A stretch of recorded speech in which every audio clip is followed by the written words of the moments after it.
નમસ્કાર મિત્રો, સ્વાગત છે તમારું ડિજિટલ ગુજ્જુ ચેનલમાં। આજે આપણે આ વિડીયોના માધ્યમથી ફીનો પેમેન્ટ બેંકમાં સેવિંગ એકાઉન્ટ કઈ રીતે ખોલવું તેના વિશે માહિતી મેળવીશું। સૌથી પહેલાં આપણે પોતાની રિટેલર આઈડી ઓપન કરી લેશું। રિટેલર આઈડી દાખલ કર્યા બાદ આ રીતે નેક્સ્ટ કરી લેશું। એના પછી પાસવર્ડ નાખી લેશું, જેમ આપણે રેગ્યુલરમાં ખોલતા હોઈએ। એના પછી અહીંયા કસ્ટમરનો નંબર, મોબાઈલ નંબર નાખી લેવાનો છે। મોબાઈલ નંબર નાખ્યા બાદ સર્ચનો ઓપ્શન પર ક્લિક કરી દેવાનું છે।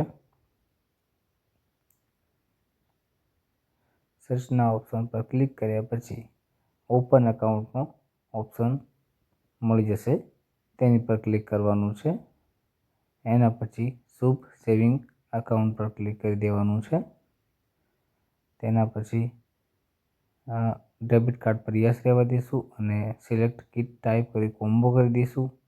એના પછી કોમ્બો પ્લેટિનમ રૂપે તમારી પાસે કયું છે કોમ્બો, એના અકોર્ડિંગ તમે કરી શકો છો। એના પછી પ્રોમો કોડ એને કરી દઈશું। ત્યારબાદ આધાર શેડિંગ યસ કરી લઈશું। એના પછી કસ્ટમરનો આધાર કાર્ડ નંબર નાખી લઈશું। અહીંયા આધાર કાર્ડ દાખલ કર્યા બાદ કસ્ટમરની ફિંગરપ્રિન્ટ લઈ લઈશું।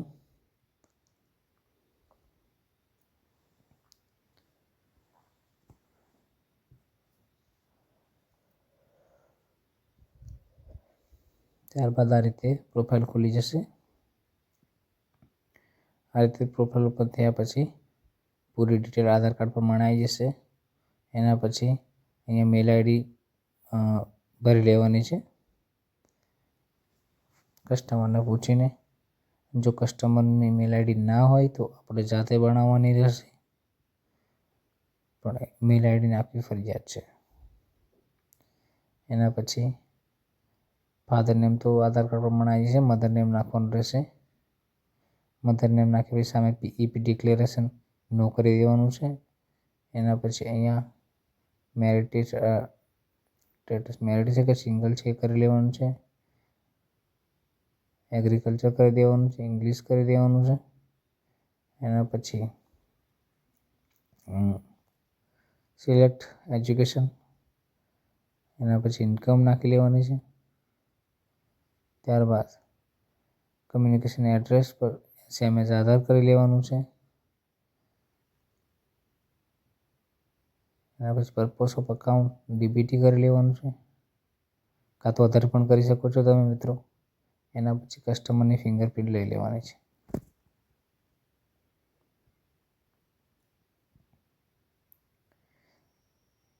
કસ્ટમરની ફિંગરપ્રિન્ટ લેવા પછી આ રીતે પોપઅપ આવશે, ઓકે કરી દેવાનું છે। થોડું નીચે જઈશું।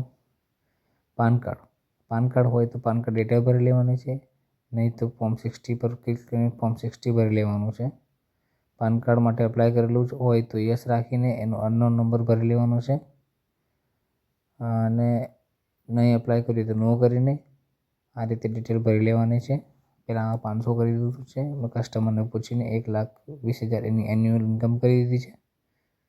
અધર ઇન્કમમાં 5,000 ભરીને સબમિટ કર્યું છે।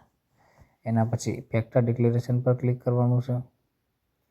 તો આઈ એમ ટેક્સ રેસિડેન્સ ઓફ ઇન્ડિયા કરીને યસ કરીને ઓકે કરી દેવાનું છે। ત્યાર પછી નોમિનીનું નામ ભરી લેવાનું છે। નોમિનીનું નામ દાખલ કર્યા બાદ તેની જન્મ તારીખ ભરી લેવાની છે, ડેટ ઓફ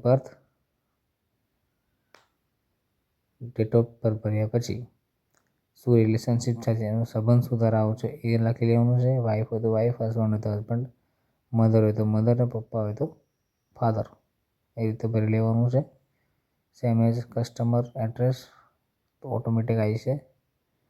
હવે select category OBC, ST, SC, એ રીતે તમારે જે બી લાગતું વળગતું હોય એ કરી દેવાનું છે। એના પછી અર્નિંગ મેમ્બર પર ક્લિક કરીને 2 કરી દેવાનું। ત્યારબાદ ફેમિલી ટોટલ ઇન્કમ 1,20,000 કરી દીધી છે મેં। અહીંયા આપણે જે આપણી પાસે જે કીટ છે એ કીટ નંબર નાખી લેવાનો છે.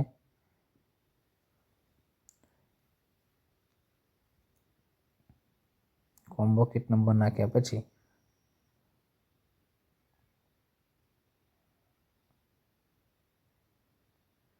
કીટ સક્સેસફુલી જનરેટ થઈ ગઈ છે.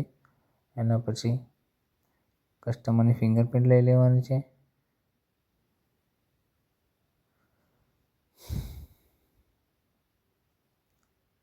કસ્ટમરની ફિંગરપ્રિન્ટ લીધા પછી સ્કીમ ટાઈપ સિલેક્ટ કરીને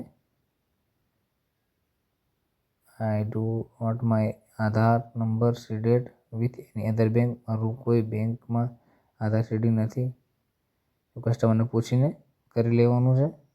અધરવાઇઝ હોય તો યસ કરી દેવાનું. ઇનેબલ AEPS ઇનેબલ યસ કરીને કસ્ટમરની ફિંગરપ્રિન્ટ લઈ લઈશું.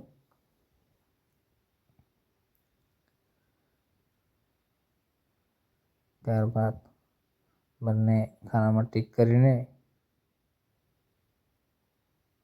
ટર્મ એન્ડ કન્ડિશન વાંચી લેવાની છે. વાંચીને સંભળાવી દેવાની છે કસ્ટમરને અને આઈ એસેટ પર ક્લિક કરી દેવાનું છે. ત્યારબાદ OTP જશે. કસ્ટમરનો જે મોબાઈલ નંબર આપેલો છે એના પર OTP જશે. એ OTP અહીંયા દાખલ કરી લેવાનો છે. OTP દાખલ કર્યા બાદ ફિંગરપ્રિન્ટ લઈ લેવાની છે.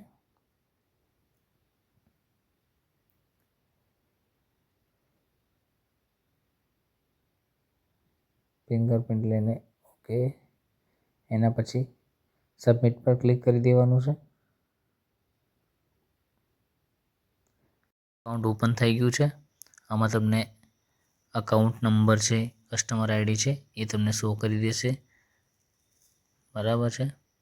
અને તમે પ્રિન્ટ કાઢી શકો છો અથવા તો જે કોમ્બો કિટ છે એમાં પણ અકાઉન્ટ નંબર અને કસ્ટમર આઈડી આપેલી જ હોય છે મિત્રો. ત્યાર પછી કસ્ટમરનું ડેબિટ કાર્ડ પિન જનરેટ કરવાનો હોય છે. તે આપણે આગલા વિડીયોમાં શીખીશું કઈ રીતે કરવાનું છે. વિડીયો પસંદ આવ્યો તો વિડીયોને લાઈક કરવાનું અને ચેનલને સબસ્ક્રાઈબ કરવાનું ભૂલતા નહીં. જય હિન્દ, જય ભારત.